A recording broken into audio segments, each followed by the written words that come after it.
So you will see my screen. Okay. So then, again, you can answer, type in the answers. You can ask me questions. Feel free. A therapist on an inpatient unit conducts an intake with a 40-year-old man who was transported to the hospital by the police after having an altercation in the park. He is unable to provide a medical or social history and reports having no memory before he arrived at the hospital. A police check reveals that he is an executive of a large company in a nearby city who was laid off a few days ago. At the end of the week-long stay in the hospital, he's recovered his memory.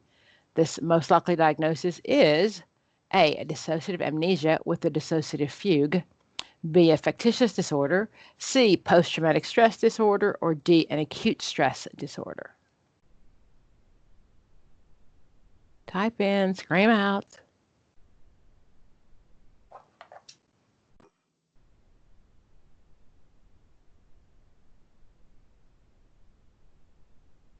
I don't know. I wanted to say an acute stress disorder. Okay. And what in the question makes you say that? Because before going there, he has no recollection of anything. And then it's like all of a sudden he remembers. To have an acute stress disorder, though, I need to find something that's related to the stress.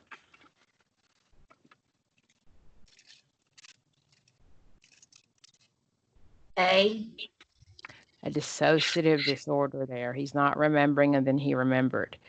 So those are kind of a very differential diagnosis. I'm sorry, I'm sending someone a link to the group. Let me just pull that up. Shoot.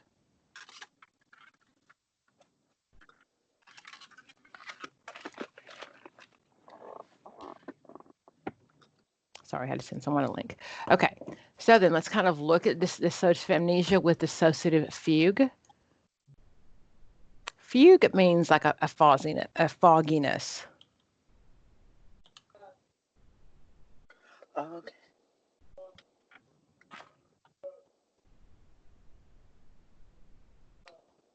And under dissociative disorder, dissociative fugue is under there.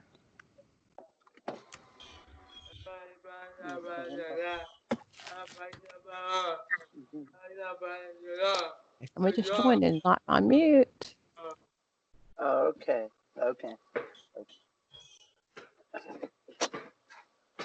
Okay, so dissociative fugue, it used to be called psychogenic fugue. It's a state where you really just forget who you are. Okay, so people input a place, they have no idea how they got there, no memory of traveling there. Okay, so he recalled who he was. So that was the fugue, makes it the short period of time. Okay, so to have a true dissociative disorder, most often that is more, this could be a longer a longer period of time. Let's narrow that down and see what the actual treatments, the actual diagnosis criteria is.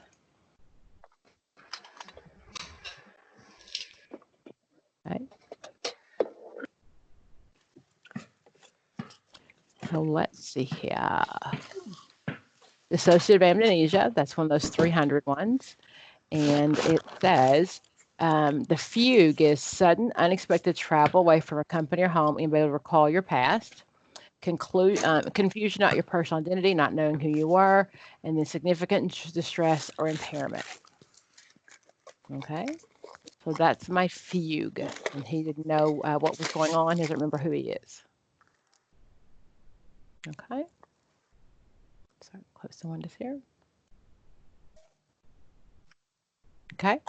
So a school therapist receives a referral for a 13-year-old boy for inattention and poor grades. During the observation and interaction with the students, the therapist experiences the boy as intelligent, highly verbal, but notes he has difficulty following instructions. Okay.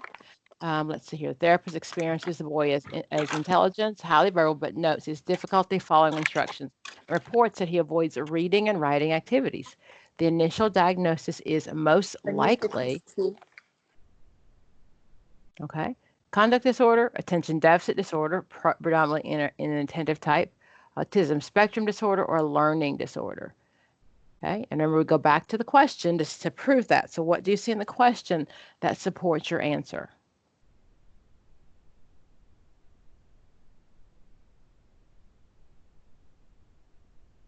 Conduct, attention deficit, autism, or learning disorder? Take a guess. You can put it in the chat box. B. B. Okay, what do you see up there that suggests it's B? You said inattention and poor grades. So attention deficit definitely would be one, but there's a lot more to call for that. So I don't think it's hyperactive ADD, attention deficit activity. The key there is he is intelligent and is highly verbal, but he has difficulty following instructions and avoids reading and writing. That's a sign of a learning disorder. So when the grades don't match the IQ, or the IQ they can't get the work turned in, they avoid the subject altogether. They're doing really, really well in like the reading and they're totally failing the math. That's a sign of a learning disorder. So that's usually we're going to call in our psychologist and do some testing, some further testing to see what's going on. Okay, so attention deficit, the predominantly inattentive type.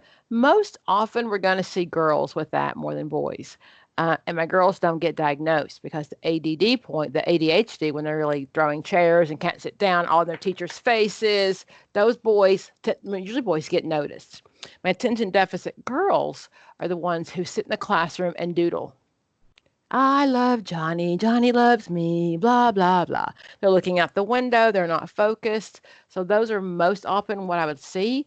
And I need a little bit more than that. So this is a pretty typical question where I'm not trying to trick you, but they definitely are trying to make sure that you know more than that. So if I'm looking at that, I need to see a little bit more than that inattention. Okay?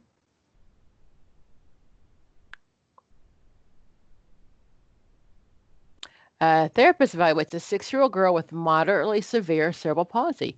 Among other symptoms, the patient reports that their daughter is often observed attempting to chew and eat non-food items, including sand and houseplants. Sometimes they are able to intervene while she is chewing on the item, but she's been hospitalized on one occasion for ingesting leaves from a potentially harmful plant. What is her most likely diagnosis in this case? Pika. Pika, bingo. What is encopresis? Uh-oh. When I poop on myself. Okay. Enuresis is pee, encopresis is poop. So after the age of, I'm pretty sure it's after the age of 6, it's 5. After the age of 5, that's when we diagnose it. Okay, so we know that we really aren't concerned about, according to the DSM, we're not concerned about bedwetting, things like that until they're at least 4, and then it doesn't get a diagnosis until they're at least 5. So if you can't hold your poop, unplanned poop or pee, that's enuresis or encopresis. Rumination disorder, anybody know what that one is? That one is gross, and I'm sorry, I know I'm a therapist, but rumination disorder is a mental health disorder where people have difficulty swallowing their food. If you've ever seen, and you can YouTube it if you've ever seen anyone do it, they will like chew and chew and chew and try to swallow, and they'll gag and like swallow part of it, and they'll come back up and they'll chew it again. But it's not a physical, it's a mental illness. So sometimes with the texture or whatever of the food. So it's pretty gross. So that's a rumination disorder. Sometimes we used to think it was only in kids. It wasn't until recently we diagnosed in adults as well. And sometimes you'll see the little kids like put it in their hand and put it back in their mouth. I haven't seen an adult do that, but if you go to YouTube, you can find some really gross pictures of people with rumination disorder. It's under my eating disorders. Okay. A therapist begins treatment with children diagnosed with ADHD and intends to use cognitive behavior therapy to help improve the child's concentration. The therapist would most likely need to help the child in which additional area? Okay, he's got ADHD. He's going to use cognitive behavior treatment. What other area the child might need help in? Bingo. Social skills. Social. Yes. We Kids went with over there during my one-on-one. Then stop answering. Did that go with anybody else? I think you're the only one I did it with. Yeah. Yeah. Okay. So that's the, let me start from the bottom. I know we didn't finish. But yeah, so that's the only one that has, oops. That's the, let me thought. So social skills, because with ADHD kids, people don't like to be around them. Their friends don't like to be around them. They're like, oh, you know, they have very poor social skills. They're always in your face. They don't know when to back up. Things like that. But I will go, I'll start from the bottom. How about that? Just means I better not miss it. Well, I don't think you went over all these in the bottom, so I think you're good. We never get to the bottom.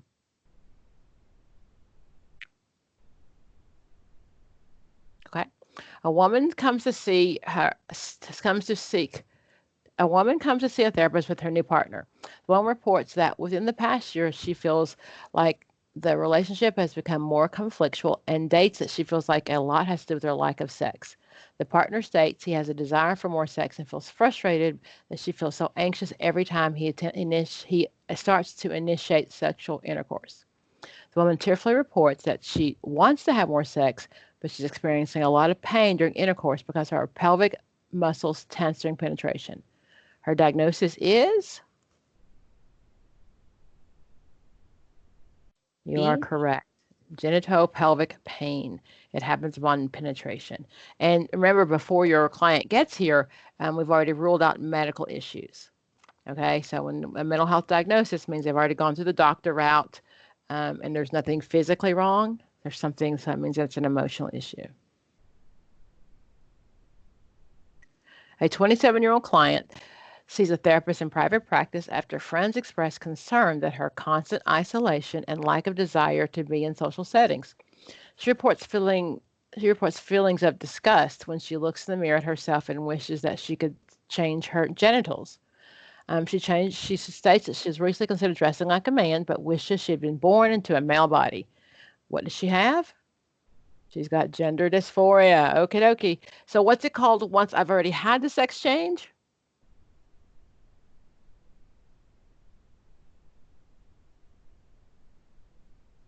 Come on. I'm transsexual once I've had the change. I'm transgender before. Okay, so body assignment. I feel like I'm assigned the parts that I were born with. I feel like I was assigned the wrong part. So then I can change. Okay. So yes, I'm a transgender first, and once I've had the change, and then I can label myself as transvestite. Remember, this is your orientation. This is not your not your sexual preference. So when it comes to those disorders, I can identify as a man, and I can still want to sleep with women. That would make me, heterosexual. If I identify as a man and I want to sleep with men, then I'm a homosexual. Of course, there are people who choose not to choose. People who are just in love with people. What's that term? People who don't, it doesn't matter what sex you are. Somebody know that one?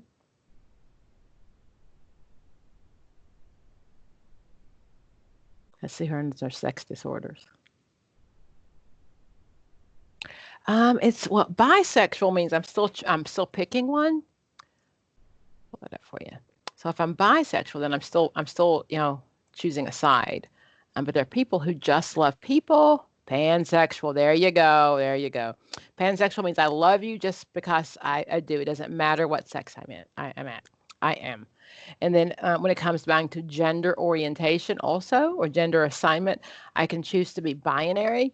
That means, I'm sorry, non-binary. I'm choosing not to pick a side. So you can be non-binary, which means that you are neither, you don't identify as male or female. Okay. A 12-year-old boy, a 12-year-old girl is displaying difficulties with reading comprehensive, and when asked to read out loud, frequently makes mistakes in reading the words. The child's most likely diagnosis is what?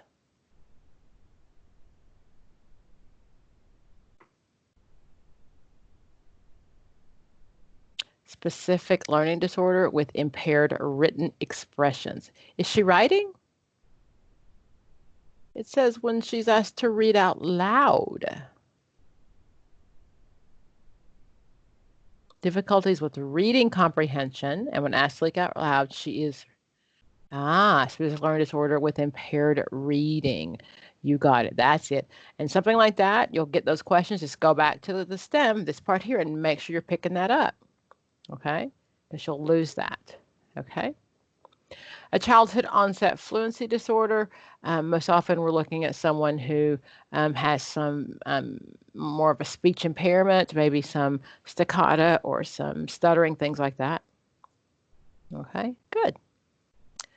A 55-year-old client reports for the past 6 months she's had trouble falling asleep. Upon further explanation, the client states that she continually feels discomfort and sensation in her legs at night when she's trying to sleep and has the urge to move them constantly, which only partially relieves the discomfort. She reports that due to the lack of sleep, she's having trouble concentrating at work and is falling behind. The most likely diagnosis is what?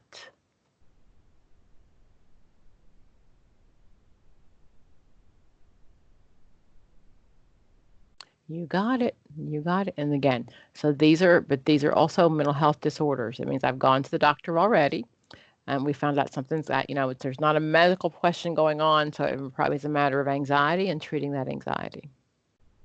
Good, good, good. A mother brings her 9-year-old son to see a therapist due to ongoing temper tantrums and outbursts at home at school. The mother reports the tantrum has been going on for the past 2 years, and that when he isn't having a tantrum, he appears very irritable and angry. The mother tearfully says that the outbursts occur more than not, and that this morning he started aggressively throwing books at the wall after learning he couldn't go to his friend's house. What diagnosis would he be? Oh, you see him as a conduct? Did you say, or did you say C?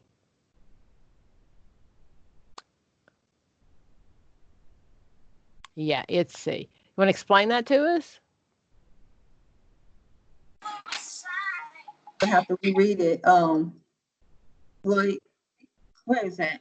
Okay. DMDD. Okay, so he says that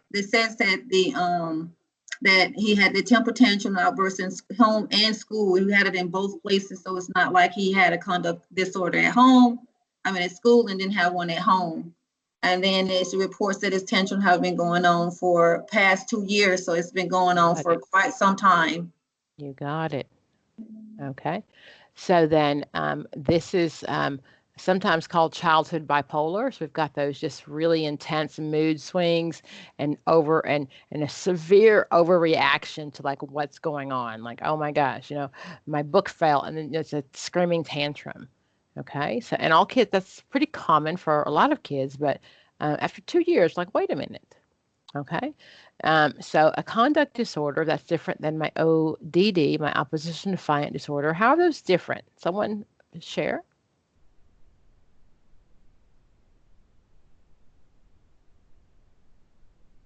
Oh, come on, Miss Erica. You were smart a few minutes ago. How are they different?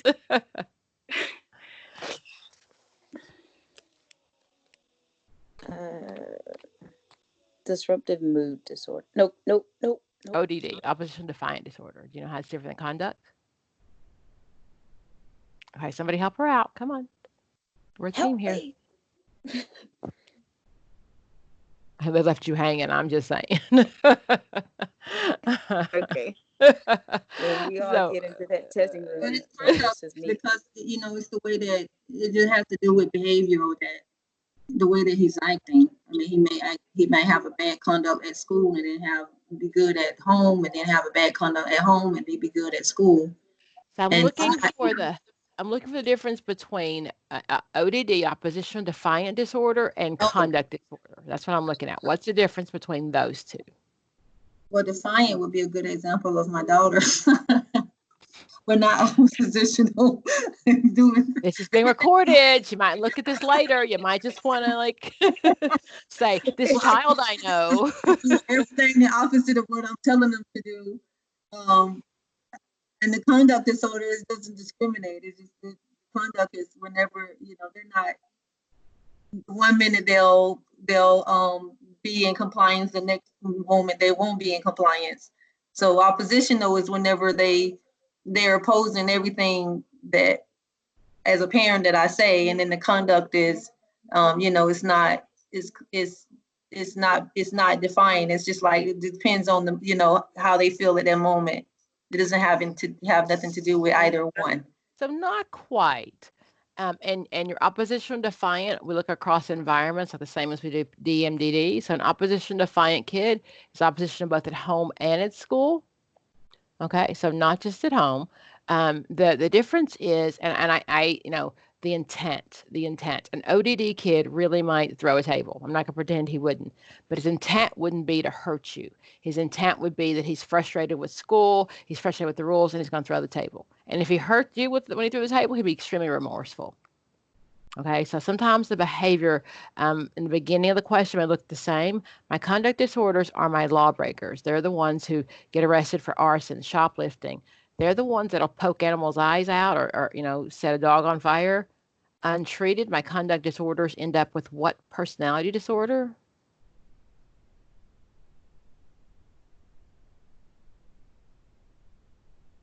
Well, those last week, didn't we? Exactly. Antisocial. Yeah, antisocial. Yes. So conduct disorder and ODD do have to be diagnosed by the age of 12. Okay. So after we cannot diagnose that, those are childhood disorders. Okay. So the key is though, is with the ODD, is that they have difficulty following rules. Just thank you. Thank you, Crystal. I got you there. Personally, and this is not a test question, but I've seen a lot of cultural bias where my children who are not of color may be diagnosed with opposition defiant, and my children of color are diagnosed with conduct disorder. So that's just a personal experience that I've seen a lot. So as therapists and people who are going to be out there in the world, just be really careful because many times we're more likely to get a child of color conduct disorder diagnosis because sometimes it's hard to believe, blonde hair, blue-eyed little Stevie would do anything like that. But it is. There are lots of, our Ted Bundys who, if you ask their parents, they've been this way their whole life, and then many times they grow into those antisocials. Okay. Good job. A 25-year-old woman seeks a therapist after complaining about feeling hopelessness and anxiety. She decides the feelings are most severe the week before she starts her menstruation cycle, and it goes away after the cycle starts. She reports during this time she loses interest in activities, she usually enjoys and has trouble focusing. She's got PMDD. Okay, I can tell you this is one of the loosest diagnoses ever. So you can be diagnosed with this during your period, after the week before, the week after, or during your period. That's like 3 weeks of the month. So there's not like a time frame. It doesn't have to be. So I think that when we diagnose this, it's a very loose diagnosis. Exactly. So, pretty much any time in the month, you can be diagnosed with this. So. A mother brings her young daughter to see a therapist. The mother reports that her daughter is very quiet and appears anxious when speaking. She also says the teacher has reported that she no longer participates frequently in class. And when therapists ask the girl a question, the therapist notes that her words are often repeated when she speaks, and the last syllables last longer than normal. The child most likely has what? Is it a fluency disorder or a language disorder? Let's look at those to clarify.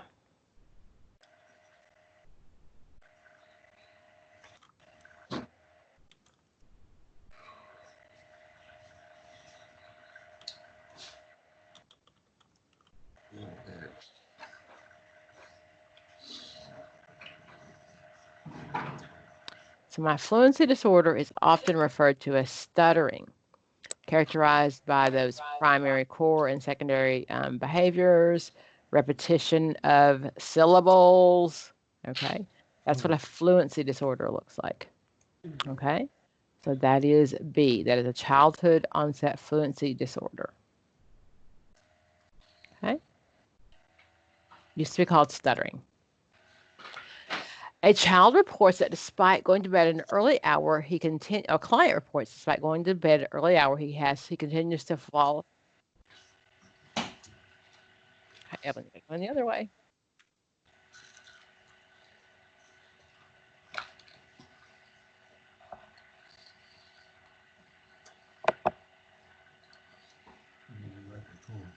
One second. That's when they got to come in the other way.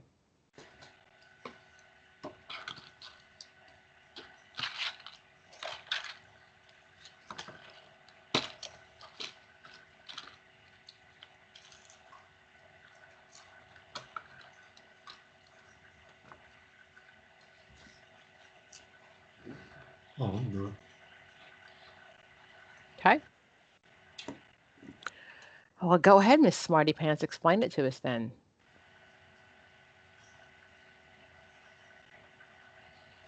Go ahead. It says here that he continues to struggle falling asleep even when he's laying in bed, and it's like more than 30. It should take him about 15 minutes, 20 minutes to fall asleep, but it says it takes him 3 hours before he falls asleep, and then when he goes to school, he's very tired more often than not. And the period for it is 6 months. You got it. You got it. What's a hypersomnolence disorder? Hypersomnolence is that when they fall asleep just anywhere. That almost sounds like that narcolepsy, doesn't it? Well, that's true.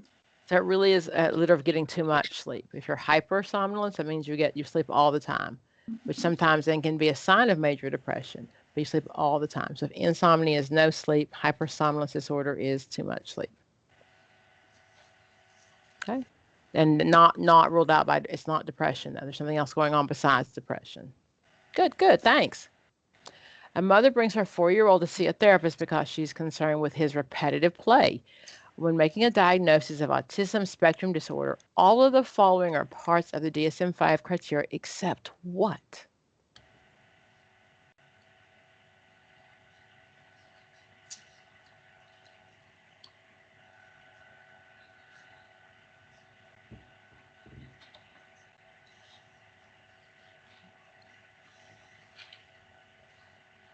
Sorry, guys, I'm trying to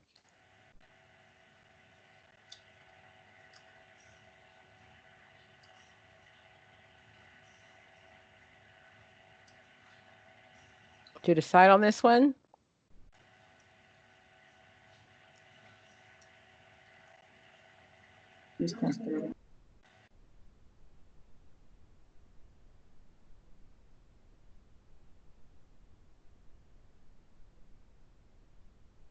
I hear a C.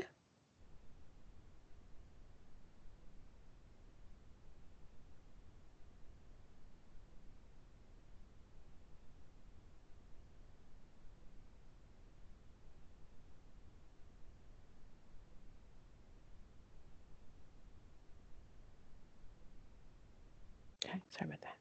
I got a C. So symptoms must be present in the early development period, but may not fully manifest itself until social demands exceed limited capacity or may be masked by learning strategies later on in life. Okay, so except you are confused by the restriction is throwing you off. Okay, so let's look at the autism disorder spectrum diagnosis and what it takes to be.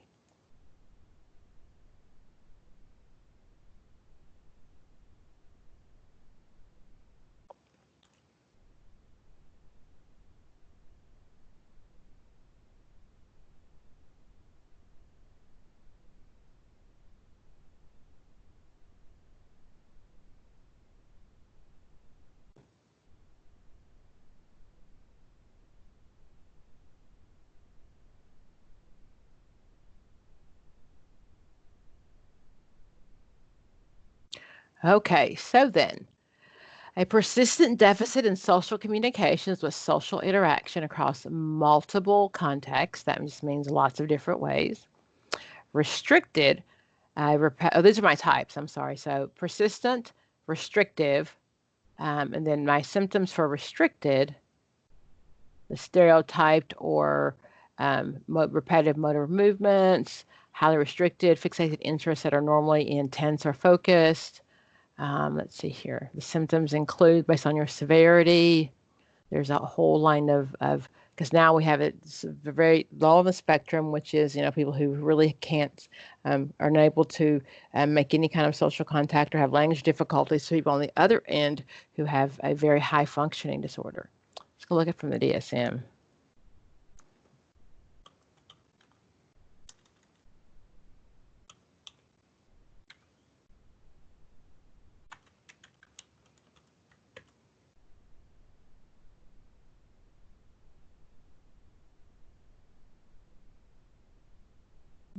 Let me look at my DSM, aren't you? Let's pull up that DSM, kind of see.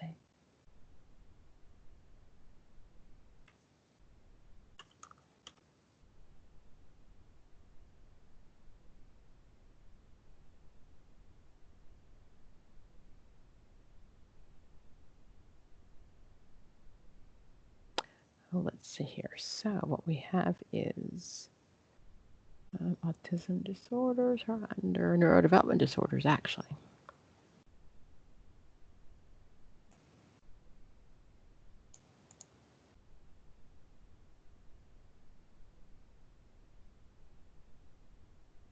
So our inclusion is going to be very slow. So I'm going to pull this on this side while I look for that one, and we'll come back to that, okay? Look at that one. A therapist meets with a client who tearfully reports that her eating is out of control. The client states that she's been eating large amounts of food in hiding, even if she's not hungry. Upon further question, the client reports that she does not purge the food. What is the most likely diagnosis?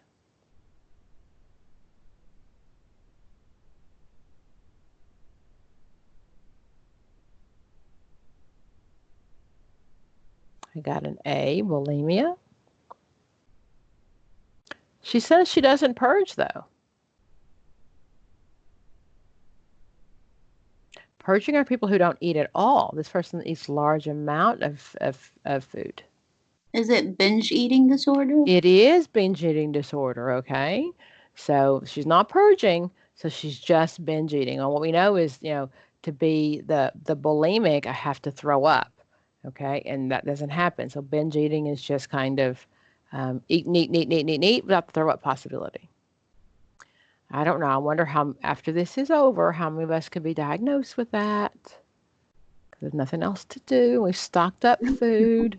Okay, maybe it's just me. I'm just saying. Okie dokie. So bulimia. Okay, my bulimics don't look any different, by the way, from everybody. You would not notice the difference of bulimics by looking at them. They're usually at average height, and average weight. My anorexic are very, very thin. Last week I mentioned, I talked about this, is anorexic ego-syntonic or ego-dystonic?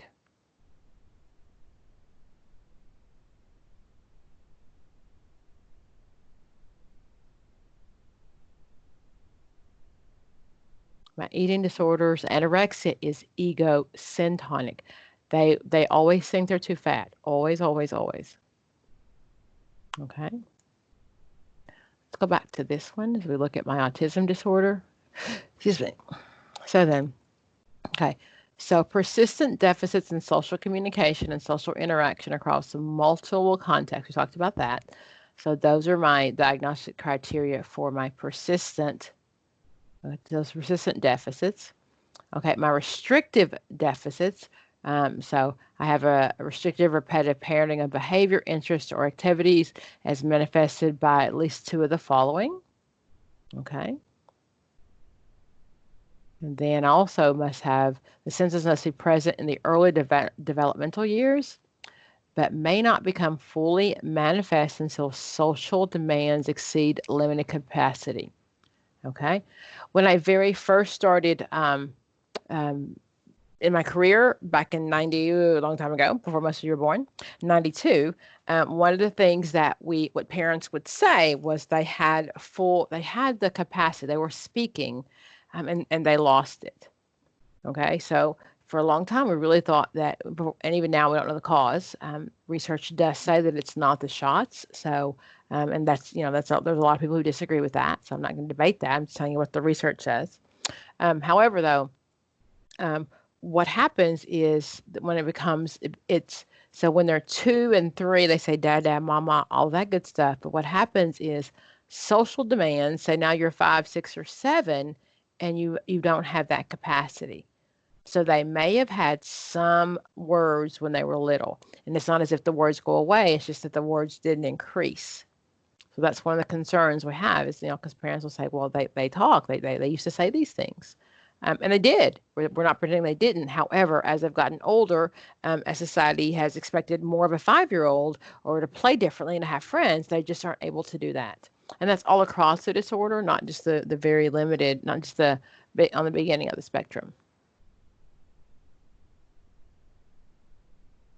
Okay, and then you can have it with or without accompanying intellectual impairment. Most of our higher functioning autistics, most in general, people with autistic disorder are not lower functioning. They're not. It's a communication issue. It's a language issue. It's not a functioning issue. It's not an IQ issue. Okay, so with or without accompanying language impairment. And again, some people have the impairment, the language impairment, some don't. That's what makes the spectrum so broad. Okay, so that's my ASD. Okay, let's go back to that question. Okay, except, so then persistent and restrictive are there. Okay, so persistent disturbances in the fluency and patterns of speech. So what's the answer to that one? What's my accept answer on that one? Let's go back to that one.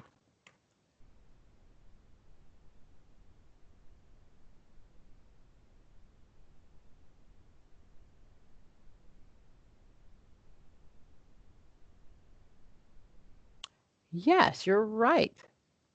All the following except one. Okay, so persistent deficits in social communication and several actions, restricted or patterns of play. Symptoms must be present in early development period, but not fully manifest until social demands exceed limits. Persistent disturbance in the fluency and timing pattern of speech. Okay, so that would be the answer D, because that is not necessarily a diagnosis for everyone. Okay. Look at number, there we go. Gotcha. Okay. A therapist meets with a client whose adult daughter encouraged her to get help due to her unhealthy living conditions. Upon inquiring further, the client reports that she struggles to throw away anything in her house. Hint, hint. She's feeling extremely anxious when she does. The client states fear around throwing away something in case she needs it later. Based on this information, what will we diagnose her as? She got a little bit of hoarding disorder. You got it. What kind of disorder is a hoarding disorder? Do you know?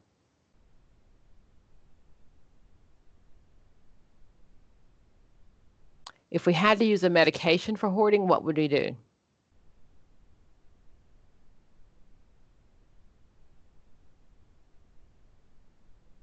It's an anxiety disorder. Go ahead. Go ahead. Talk. Please talk. Well, I was going to say, does that fall under schizophrenia? Against what? Under what? Schizophrenia. Schizophrenia. It does not. It does not. It really is just. It is it's an anxiety disorder. So that an OCD type thing. Okay, those are still under anxiety disorder. So what happens is I feel stressed, extremely stressed, and I am worried that if I throw something away, then it's going to definitely be like it's a part of me almost.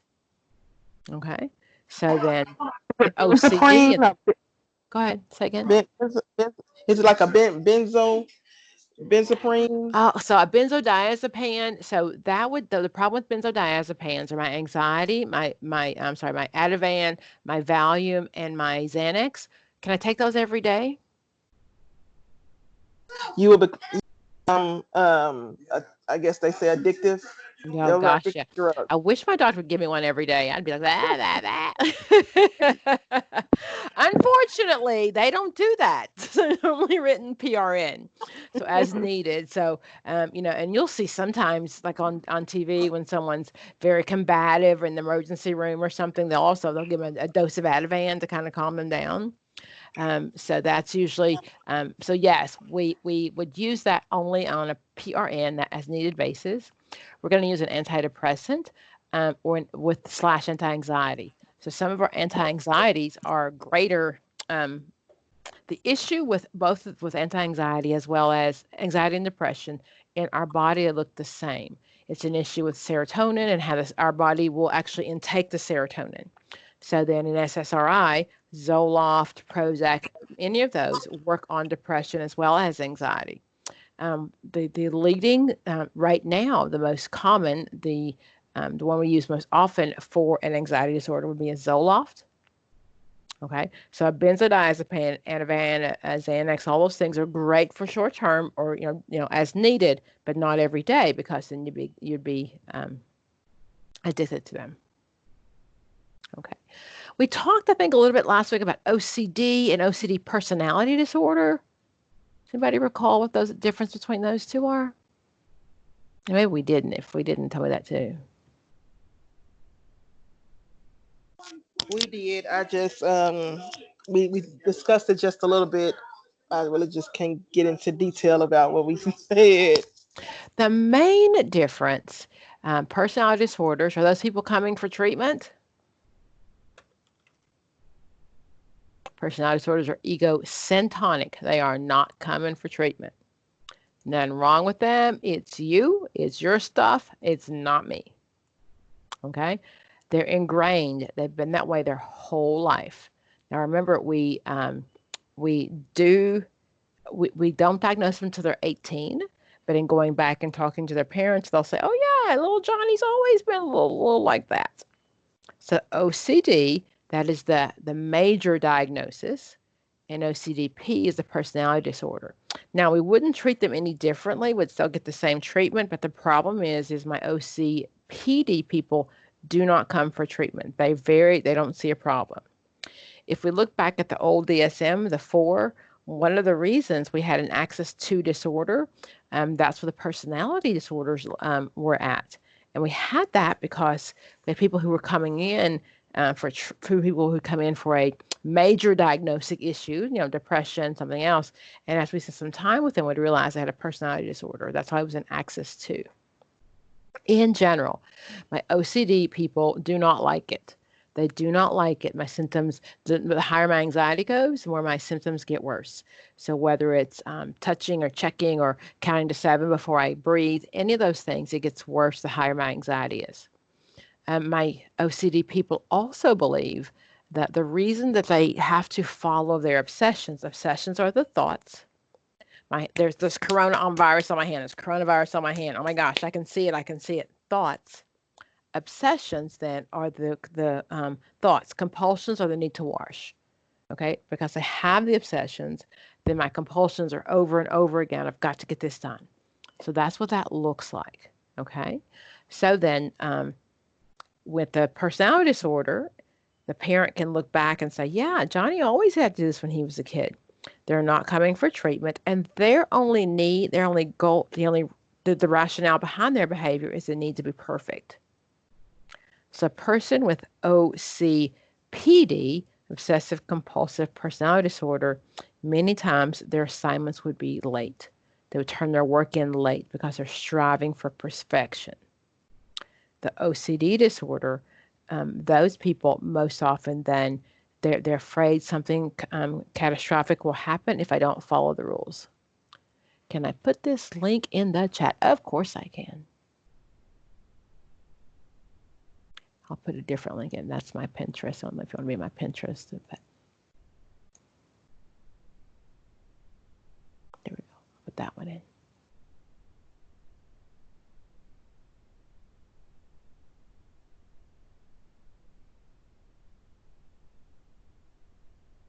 Okay. So again, my OCD people, they are not coming for treatment. They don't see a problem. It's you, it's not them. Oops, sorry, do that.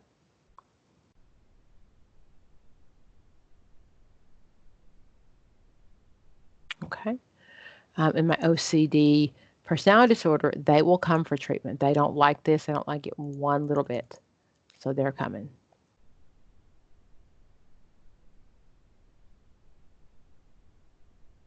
Okay.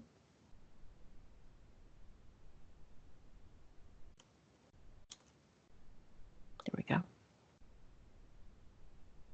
Okay.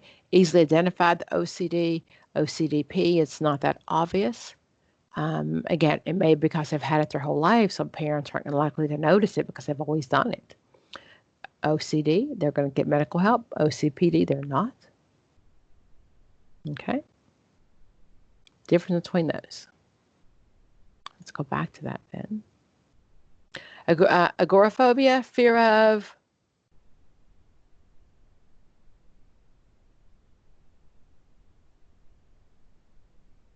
open spaces, leaving my house, things like that. If I'm agoraphobic, I'm staying in my house. You got it. You got it. Thanks. It's not, and you might see a question about someone that it's not always doesn't mean they won't leave. It just causes great anxiety when they do leave. So if you see a question, don't think that like, oh my gosh, they've left their house. It can't be it. But many times it causes great anxiety. They'll go to work and come right back. They'll go to the store and come right back. Kind of like COVID, right? So this was before COVID. But yeah, those are my people who are just have agoraphobia. A college student seeks therapy for problems with schoolwork. She states that she sometimes is really productive and can go without much sleep for a few days straight. The problem is she ends up crashing. She reports that she feels bad about herself and she feels bad about herself and does not want to get out of bed for a few days because she's so unmotivated. So is this one bipolar 1, bipolar 2, schizoaffective disorder, or cyclothymia?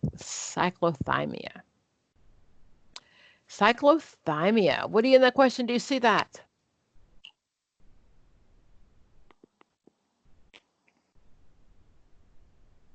Cyclothymia has to be a time period.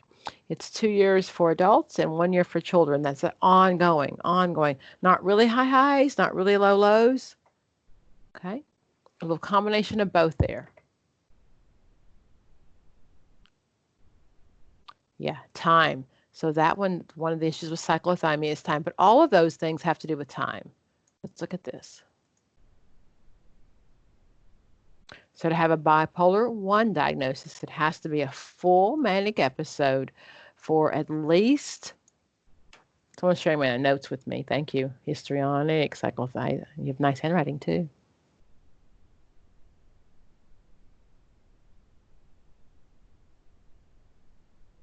Okay, so my cyclothymia has to be a period of at least 2 years in adults, 1 year in children. I used to say it's baby bipolar, but it's just a lesser high than the bipolar. My bipolar 1, I have a full-blown mania for at least a week, 5 to 7 days to meet that diagnosis. Okay, and my 5 to 7 days, can someone describe to me what a full-blown manic attack looks like?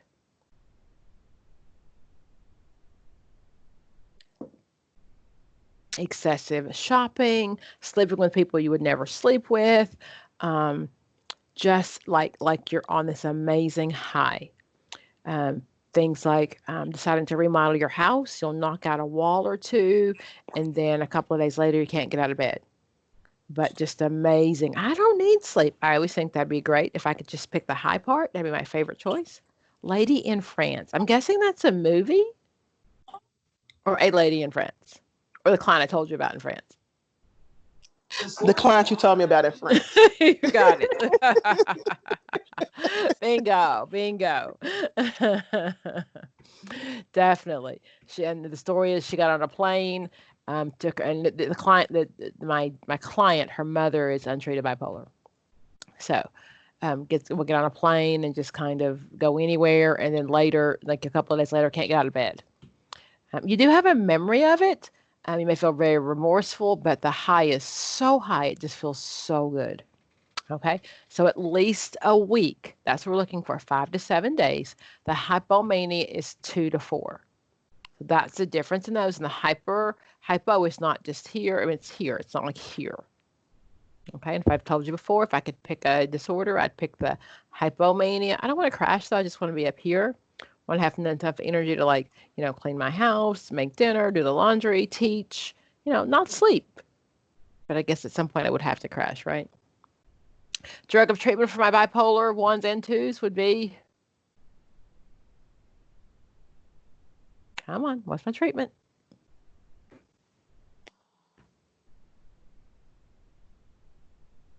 Lithium, lithium, lithium, lithium. The second choice would be like a Tegretol, one of those anti-anxieties. The problem with lithium is you can get a lithium, too much lithium in your system, and you can actually have some lithium poisoning. So that's the one that does require monthly checkups. Okay, but lithium is the drug of choice.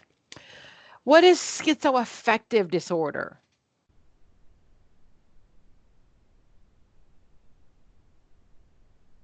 Sometimes I hear schizoaffective.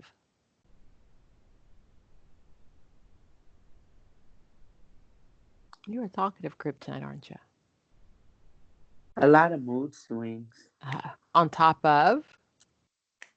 On top of the symptoms they already have. So it's a full-blown schizophrenia as well as the mood swings.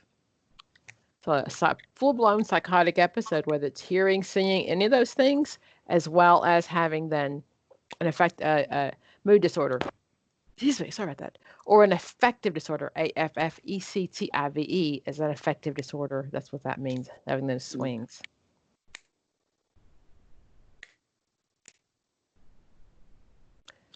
A box back there.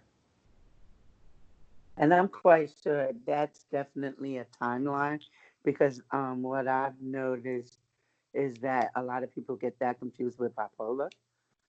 They do. So I know that where I'm at, she always said, look at the timeline. Okay, and one of the reasons is because I still can have those the ups and downs. I can have a full-blown with bipolar. I can still have psychotic episodes. That's what I'm trying to say. So that's common to have that, especially if on my highs when I've not had any sleep. It would not be uncommon to kind of have that high there. I'll put this in the chat box. This is a pretty good one to somehow the difference and the.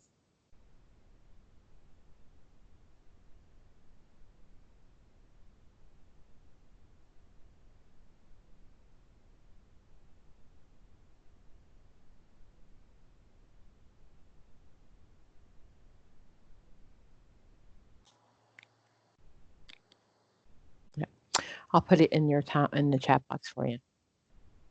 Schizoaffective disorder. It's a hybrid between the mood disorders and schizophrenia. Okay, you meet the combination for both.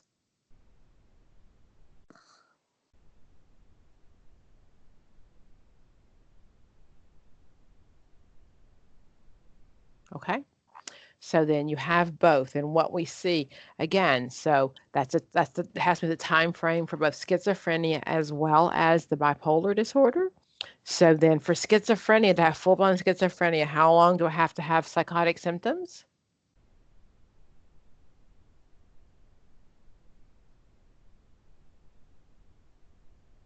Yes. Bingo. That's 6 months. Before that, I have what? I have a form of schizophrenia, which is called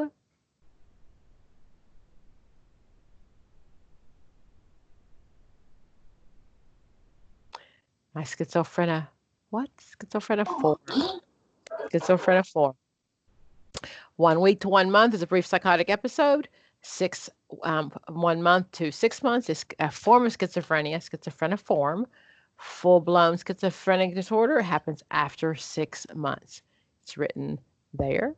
So my schizophrenia form disorder, schizoaffective, So I have to have the mood swings as well as this, the episodes. Okay.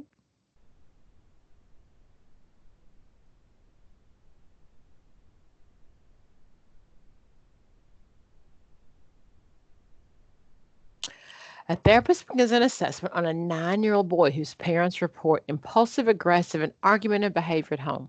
The child refuses to follow directions and tries to hit and kick his parents when they intervene. Reports from the child's teacher indicate that he often challenges her, but he has few friends. But he has several friends. I'm sorry. The parents state that he has been doing this going on and off for a year, and it's gotten progressively worse. What is the most likely diagnosis in this case?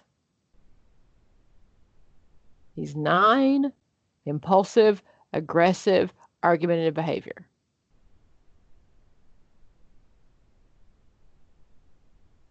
You got it. It is. He's got some opposition defiant disorder. You got it. You got it. Okay. Let's see here. He hits reports from the teacher indicates that he often challenges her. Remember, with any disorder, we're looking for, especially with children, we're looking for at least across 2 mediums, 2 venues. If it happens at church or school, home and school, we're looking at that. If it only happens at home, then many times that's a parenting issue.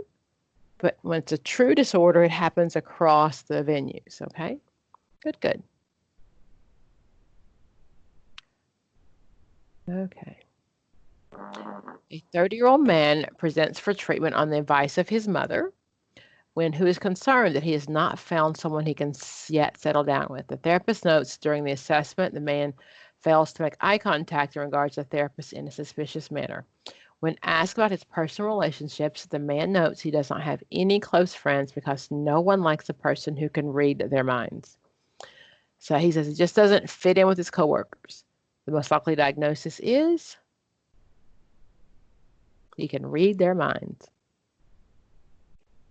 D? Is it D? Schizoid. What about schizoids? What do they do? They think they're like God's gift to folks, huh? Oh, those are narcissistic, not my schizoids. My schizoids don't like people. Oh, they don't like people. They don't like people at all. They Mhm. just don't, they stay away. They just don't like people. Okay. So my paranoid personality disorder, they're the ones who probably think people can read their minds. But my schizotypal, what are they like?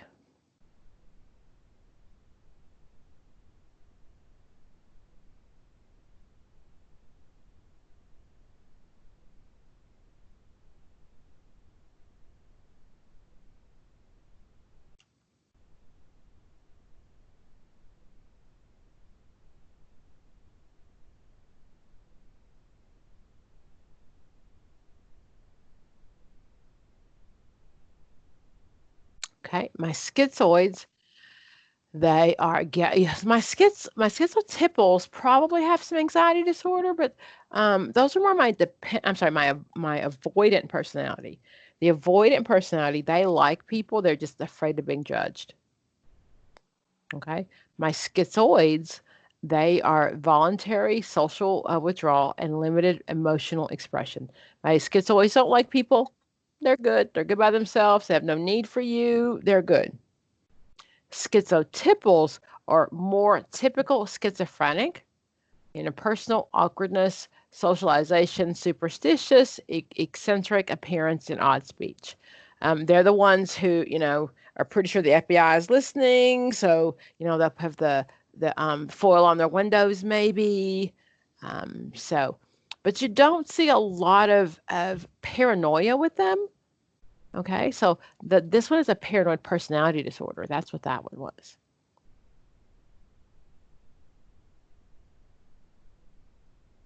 Okay, he doesn't have any close friends because no one likes a person who can read their minds.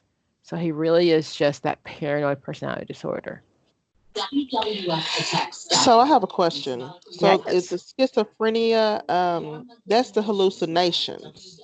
Yes, that's not a personality disorder. That is totally the hallucinations or delusions. What's the difference? That's what I was trying to listen to when you were saying the schizotypal and schizoid. So like you were saying with schizophrenia, you know, they're more prone to hallucinating, seeing things that's not there. They can also taste, all the five senses: taste, smell, hear, feel, anything that other people don't do. The delusions or thoughts, they're in your head, but they can have both. So they can have delusions, you know, where these thoughts are in my head, you know, I need to go kill the president or etc. Or they can definitely also then have the hallucinations where they feel bugs crawling on them, and that they'll, you know, scratch their skin until it comes off. They'll swear they can taste poison. They can taste it. They can smell it. You know, someone's burning my house down. Can't you smell it? Can't you smell it? And they can smell it, and no one else smells anything. So all five of those senses I can have a hallucination. They're called olfactory and gustatory. Olfactory is my taste. Gustatory is my sense of smell. Other than that, they're audio. They're visual, audio, or tactile. Tactile means touch. Okay. All of the following are diagnostic criteria for substance use disorder, except what? Failure to fulfill a major role obligation at school, work, or home. A need for marked increase amounts of the substance abuse to achieve intoxication or desired, legal problems, or a craving or strong desire to use substance abuse. Let's just look at that one because before we had lots of categories of substance abuse disorder.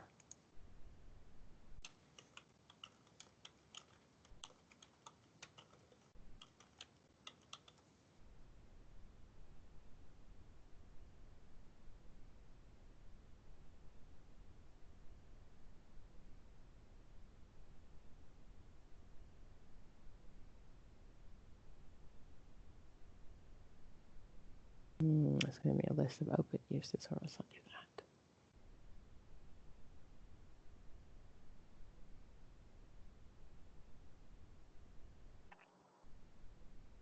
Back to my DSM.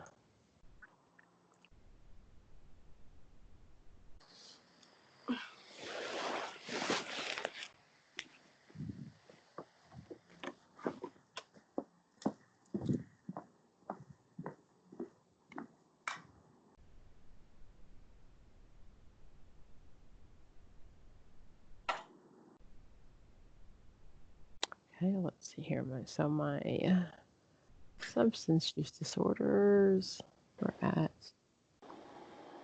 81. Let's see.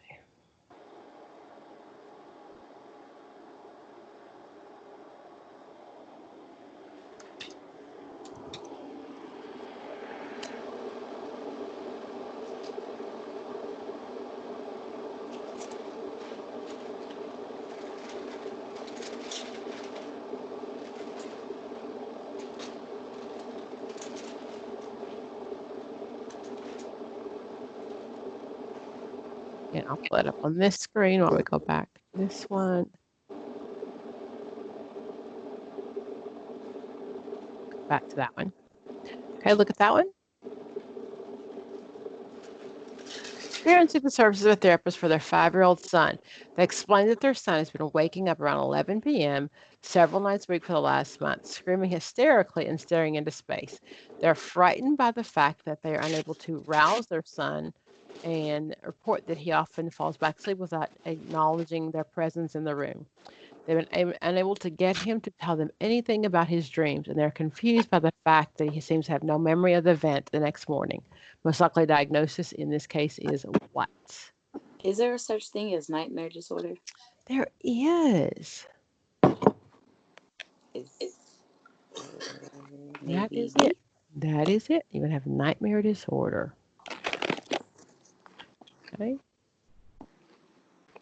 Pull up my substance abuse disorder.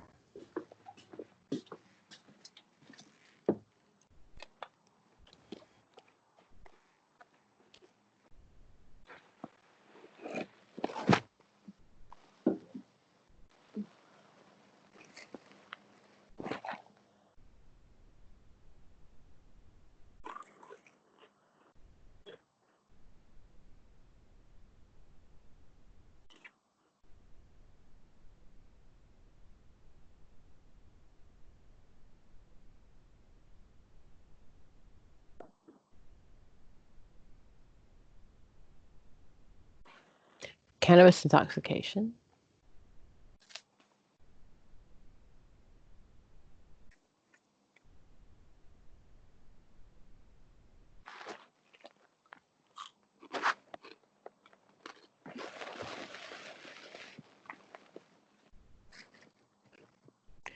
alcohol withdrawal. Alcohol withdrawal is the only one that requires hospitalization. Someone who's been an alcoholic, they can get what? Why do they need to go to the hospital if you're an alcoholic?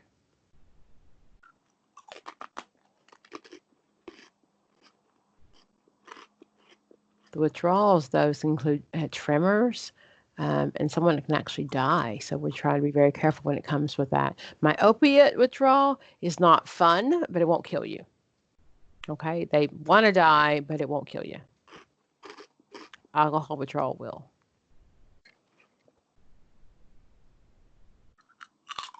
Okay. Substance-induced disorders. I have substance intoxication and withdrawal, of course.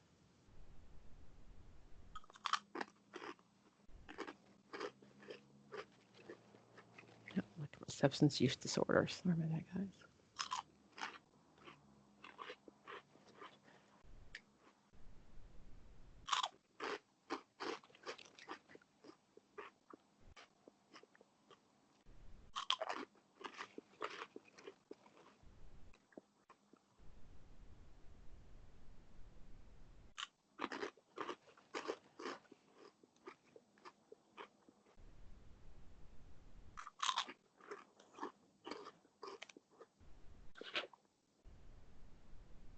Okay. Of course, I can send this copy of this DSM. I'll actually put that in the chat box. Okay, and I'll put in the chat box in case you don't have a copy of this, of an electronic copy of the DSM. Okay. So anyway, so under my substance abuse disorders, there's lots of those under there. With the use disorder, so depending on what you're using, but most often with my substance use disorders, go back to that question.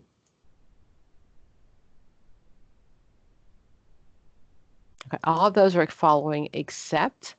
So a strong desire for the substance use, that is an except. That's a substance abuse disorder, not a use disorder. Okay. Legal problems, an increase, and a fulfilled obligations at work. Those are all issues of substance use, not necessarily substance abuse. Okay. I'm going to put a copy. This is when I send you a copy of it. It's a copy to my of my drive. So most often you just have to request permission to get it from my drive, and usually you just send, when you click on it, it'll say ask permission, and I'll always give you permission. It just keeps kind of my stuff from floating out everywhere. Okay, I'm gonna wrap you guys up. Okay, any questions specifically on the DSM? Okay, so there's a handful of questions on there. You got to know those. The big ones we talked about last week, and understanding how to differential diagnose. Okay, especially those bipolar, those schizophrenic disorders. Anyone who's taken it before want to share anything else on there that's you've seen a differential diagnosis? Differential just means we have to decide which one it is based on the full criteria. The questions, oh, you don't want to know. The questions are social work questions. I know, you hate that, don't you? But I will gladly give them to you if you'd like. You can have my questions as well. I don't mind at all. I would like some of the questions. I can give a little insight about when I took the test. It was more geared towards, please make sure I understand, like you said again, knowing the medication for the diagnosis. I had maybe one or two. Okay. For that, which you just provided. You went into detail about that. Yeah, I've tried to cover all of the major. Did I give you a medication list last week? No. I don't think I got it. Medication list. The drive is not working for you. When you click on it, does it didn't ask you for permission? You have Google? Are you using your Google account?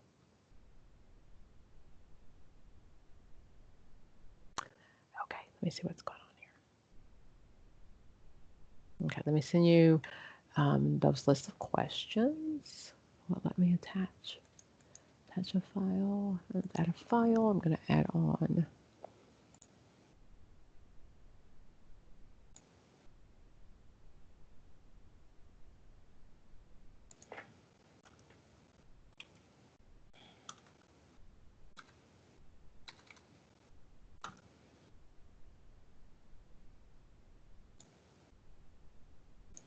Okay, the questions go there. And then I have a medication list I'm going to send you as well. Let me find that one.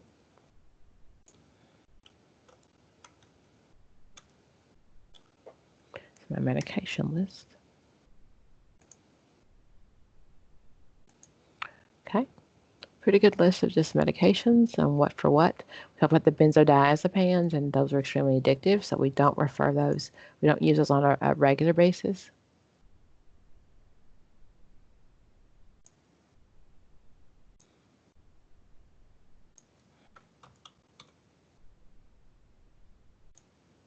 Okay, that medication list is attached. Okay, we did take that one. Okay, we'll go back to that DSM and see what I would know, but I'm going to have to download it and upload it.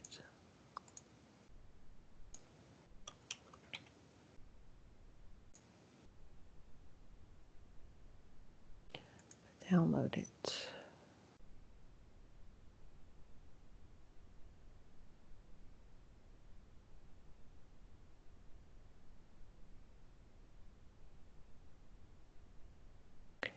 Share this stuff.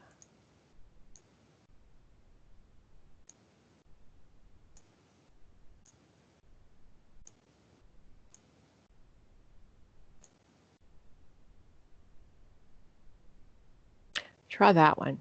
I sent that as a PDF. That should open. That's the questions, the medications, and the DSM. We send you something else that's really cool if you have time. If you're really into DSM.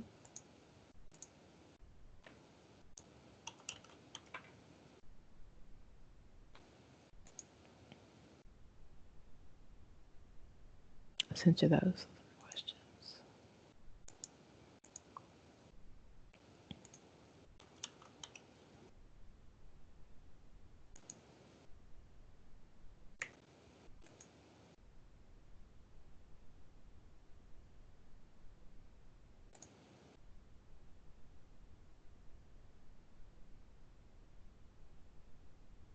So DSM, it has like quiz questions, just kind of questions that you can ask yourself, you can read on the DSM as well.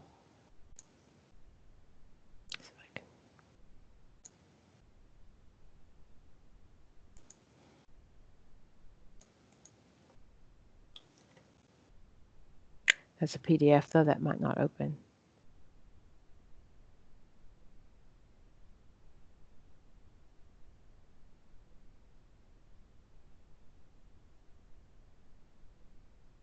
Okay.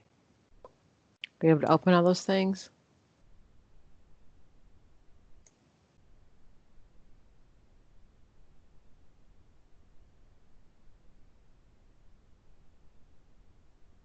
Okay. Okay, guys, I'm going to wrap it up. Okay. The video will be here. Go back to the chat box if you want to look at this video or last week's video. I haven't uploaded either one of those, so it probably won't happen until later. Okay. You're very welcome. You're very welcome. Remember, I am old and you are young. I need you to get a really good job and like take care of me, you know, when I'm old. So just don't remember. I'm in the nursing home and I need protective people to put money into Social Security so I'll have some. That's really all I need, okay? Bye.